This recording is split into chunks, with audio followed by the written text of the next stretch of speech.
તમારી ઉપાધિ પૂરી કરો.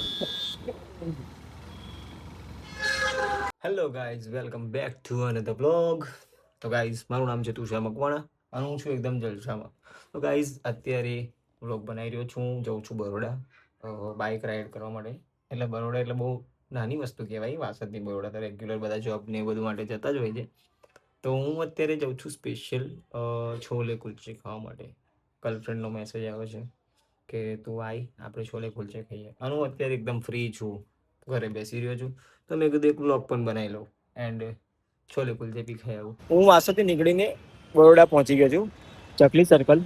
હું વાસદથી 30 કિલોમીટર ચાલી મતલબ બાઇક લઈને આવી ગયો છું અને હજુ મારી ગર્લફ્રેન્ડનું કોઈ ઠેકાણું નથી. તો ગાઈઝ જોયું, હજી કહે છે હું એક્ટિવા ચલાવું છું, આમ છે તેમ છે. તો આવું બધું થયા કરે. એનું નામ છે રિલેશનશીપ. ગાઈઝ, છોલે કુલચે ફ્રીમાં ખાવાના છે એટલા માટે. બાકી તો ભાઈ અત્યારે તો ઘરે પાછો નીકળી ગયો. કંઈ નહીં, ચકલી સર્કલ ઉભો રહ્યો છે અને વેઇટ કરું છું. આવે એટલે અમે નીકળીશું, છોલે કુલચે ખાવા જઈશું ગાઈઝ. તો બન્યા રહ્યો તમે લોકો આ બ્લોગમાં, મળીએ આગળ. ગાઈઝ, હું ચકલી સર્કલની પેલી બાજુ ઊભો હતો અને મારી ગર્લફ્રેન્ડ અહીંયા સામે છે, અહીંયા ગાડી છોલે કુલચે છે અને સામે આવીને ઊભી થઈ ગઈ હતી અને મને કહે છે બર્ગર કિંગની નીચે આવી જાય. અરે પણ તું એવું કે ચકલી સર્કલ ક્રોસ કરીને સીધો આવે, આગળ જ હું ઊભી છું. તને બોલતા નથી આવડતું અને આ હેલ્મેટ લઈ લીધું છે અને હવે એવું કહે છે કે જો હું તારી કેટલી હેલ્પ કરું, પણ એને હેલ્પ ના કહેવાય. તો ચલો ગાઈઝ, હવે ખાઈએ ફ્રીના છોલે કુલચે. તો બન્યા રહો તમે લોકો આ બ્લોગ. ગાઈઝ, છોલે કુલચા ખાઈને બહાર આવી ગયા છે અને આ 2 પ્લેટ છોલે કુલચા ખાઈ ગઈ. વિચારો તમે ખાલી. અને મને એવું હતું કે પેમેન્ટ એ કરશે, પણ આને તો ભાઈ અવરું કરી નાખ્યું, બધું બિલ મારા માથે પાડી દીધું. અને મેં હવે કેવું કે ફોર્મમાં કરી દીધું, પણ એમ કહી દીધું છે કે પૈસા તારે આપી દેવા પડશે. બોલ ને, ક્યારે પૈસા આપીશ? ક્યારે પૈસા આપીશ? પૈસા આપવાનું ના પાડે છે ગાઈસ, પણ હું કરી આવું. અમારે કેવું કે આ તો પ્રેમ છે સાહેબ.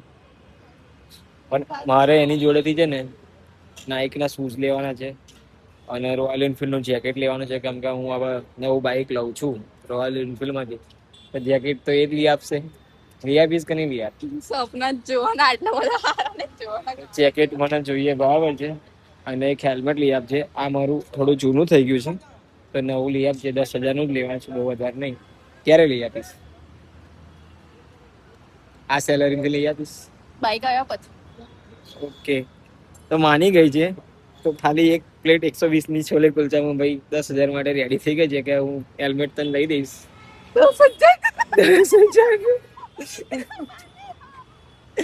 ઓકે, તો બન્યા રહો તમે આ બ્લોગમાં, મળીએ ગાઈસ, બાય. ગાઈસ, ગર્લફ્રેન્ડને મળીને કુલચે ખાઈને નીકળી ગયો અને મારો ભાઈબંધ પાછળ અને એક આગળ. તો હવે આ લોકો કહે છે કે અહીં ગાડી કેદારનાથ જવાનું છે આપણે, અને વડોદરામાં કેદારનાથ ટેમ્પલ બનાવ્યું છે તો આપણે પણ જઈએ. આ ભાઈબંધનું નામ છે જેડી.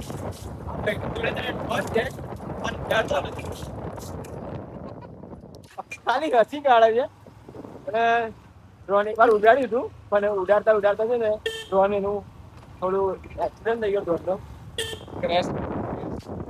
બકા ગુજરાતીમાં, બકા અમે ગુજરાતમાં રહીએ છીએ. ના મરાઠી નહીં, નહીં ઇંગ્લિશ, બરાબર છે. આ બરોડા સિટી છે, બરાબર છે. અહીં ગાડી હિન્દી બોલો બધી પબ્લિક, એ વસ્તુ અલગ છે, પણ આપણે છે ને પ્યોર ગુજરાતી, બરાબર. બરાબર, એટલે ગુજરાતીમાં વાત કરીએ ને તો જ બકા બોલવાનું.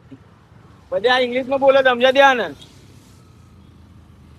તો ગાઈસ, અમે લોકો હવે જઈએ છીએ ચા પીવા. પહેલા તો ચા પીશું, ગાંજાવાળી ચા. કાલે જ વડોદરા પર આવી જઈશું.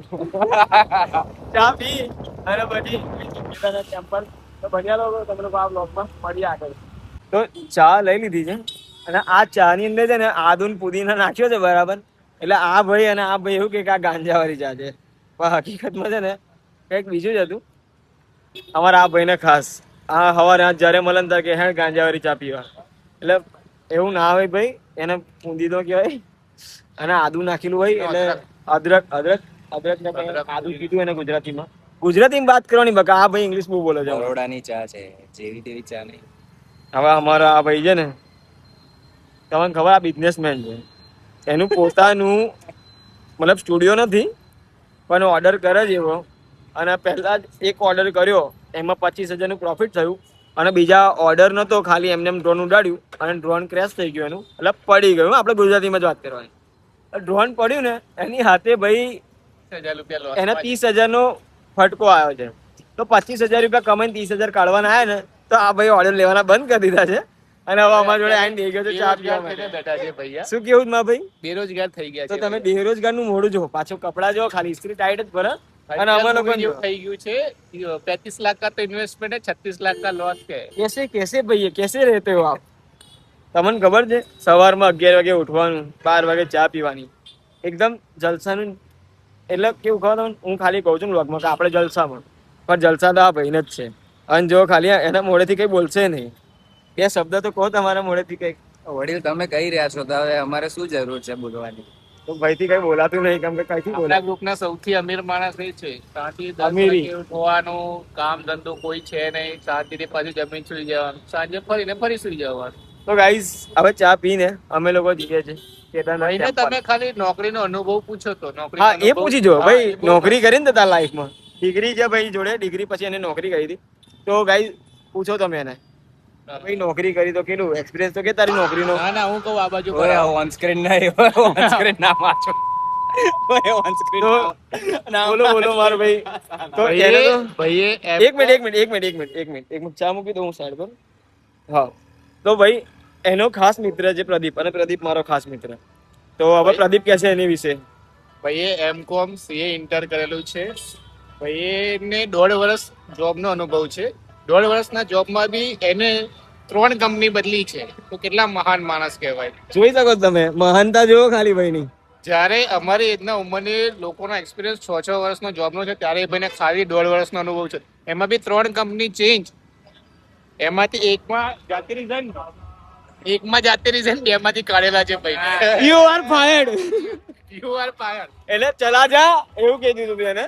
તો ગાઈઝ ના આટલું બધું ગંદુ બી નહીં કીધું, બસ કાલથી ના આવતા એવું કીધું તું. એવું આ ભાઈનું કેવું છે. હવે અંદર શું વાત છે એમ કે બી આપણને ખબર નથી. તો ગાઈઝ અમે હવે ચા પીને જઈશું કેદારનાથ ટેમ્પલ. તો મળીએ ચલો ગાઈઝ આગળ, બન્યા રહો આ બ્લોગમાં. તો પહોંચી ગયા છે કેદારનાથ ટેમ્પલે. અમારો એક ભાઈબંધ થોડોક લેટ આવ્યો એટલે વાર લાગી. તો જોઈ લો તમે લોકો ગાઈઝ, તો બહુ સરસ આયોજન છે બરોડામાં. અને અમે લોકો આવી ગયા છે, હું ને મારા 2 ફ્રેન્ડો, એ લોકો તો અહીં બરોડાના જ છે. તો ગાઈઝ તમે લોકો જુઓ ખાલી, એકદમ પ્રોપર કેદારનાથ બનાવ્યું છે. અને આજે કાલે જ મતલબ ગઈકાલે આ લોકો ઉદઘાટન કર્યું છે, અને આજે તો મારો એન્ટ્રી થઈ ગઈ છે. મેં કીધું ચલો કેદારનાથ ટેમ્પલ જોઈ આવીએ. તો પહોંચી ગયો છું હું, હવે દર્શન કરવા જઈશ અંદર. અને અંદર જઈને પણ તમને અપડેટ આપીશ, કેમ કે અત્યારે કોઈ છે નહીં. તો બન્યા રહો આ વ્લોગમાં. આવું ભવ્ય આયોજન હોય તો આપણાથી છે કેદારનાથ મંદિરે જોવા જવાય. આ છેક અંદર, મતલબ કે થોડુંક બહાર છું ગેટે. તો આટલે લગીને જવા માટે છે ને આપણે નસીબ કહેવાય કે આપણે કંઈ સુધી પહોંચવા મળે છે. અને આ બહુ સરસ આયોજન છે. અને અમાર પ્રદીપભાઈ અહીં ગાડી રોજ આવીને બેસતા હતા રાતે 12 વાગ્યા સુધી, 1 વાગ્યા સુધી જ કર્યું છે. એ ભાઈ અમારે રોજ સ્નેપ મોકલતો હતો. અને આજે મારો મેળ આવી ગયો કે ભાઈ આજે તો જવું જ છે બરોડા. હું પહોંચી ગયો. અને આ મારો પેલો ભાઈબંધ, તમને ખબર છે ને ડ્રોન વાળો, તો એનું ડ્રોનથી વિડીયો ઉતારવાનો હતો, પણ કેવું કે ડ્રોન તો છે નહીં અત્યારે. તો ચલો ગાઈઝ મળીએ આગળ. તો ફાઇનલી ગાઈઝ આવી ગયો છું હું ઘરે. ફૂલ ફરીને ખાઈને એન્જોય કરીને બહુ જ મજા આવી ગઈ આજે બરોડામાં. અને આવા નવા વ્લોગ જોવા માટે મારી ચેનલને સબસ્ક્રાઈબ કરજો અને લાઈક કરવાનું ભૂલતા નહીં. મળીએ ગાઈઝ નેક્સ્ટ વ્લોગમાં. Thank you for watching.